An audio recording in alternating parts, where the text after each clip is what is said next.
సంవత్సరంలో 345వ రోజు, లీపు సంవత్సరంలో 346వ రోజు. సంవత్సరాంతమునకు ఇంకా 20 రోజులు మిగిలినవి. సంఘటనలు: 1891 తెలుగునాట మొట్టమొదటి వితంతు పునర్వివాహం కందుకూరి వీరేశలింగం పంతులు ఆధ్వర్యంలో రాజమండ్రిలో జరిగింది. 1911 నేపాల్ రాజు త్రిభువన్ అధికారంలోకి వచ్చారు. 1946 భారత రాజ్యాంగ పరిషత్ అధ్యక్ష ఎన్నికల్లో రాజేంద్ర ప్రసాద్ ఏకగ్రీవంగా ఎన్నికయ్యారు. 1946 ఐక్యరాజ్య సమితి అనుబంధ సంస్థ యూనిసెఫ్ అమల్లోకి వచ్చింది. 1965 హైదరాబాదులోని రామచంద్రాపురంలో BHEL కర్మాగారాన్ని నాటి భారత ప్రధానమంత్రి లాల్ బహదూర్ శాస్త్రి ప్రారంభించారు.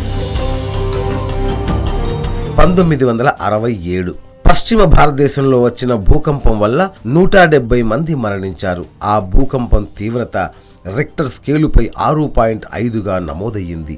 జననాలు: 1882 సుబ్రహ్మణ్య భారతి తమిళ కవి, స్వతంత్ర సమరయోధుడు. 1931 ఓషో ప్రఖ్యాత భారతీయ ఆధ్యాత్మిక బోధకుడు. 1934 సలీం దురానీ భారతదేశపు మాజీ క్రికెట్ క్రీడాకారుడు. 1935 ప్రణబ్ ముఖర్జీ భారత 13వ రాష్ట్రపతి. 1948 రఘువరన్ దక్షిణ భారతదేశానికి చెందిన సుప్రసిద్ధ నటుడు. 1969 విశ్వనాథన్ ఆనంద్ భారత ప్రముఖ చదరంగ క్రీడాకారుడు.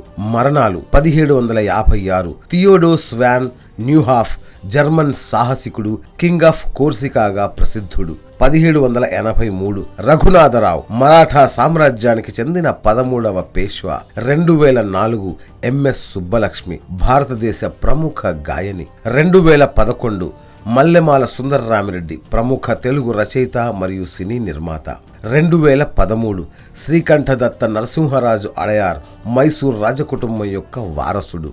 పండుగలు మరియు జాతీయ దినోత్సవాలు: అంతర్జాతీయ పర్వత దినము, యూనిసెఫ్ దినోత్సవం.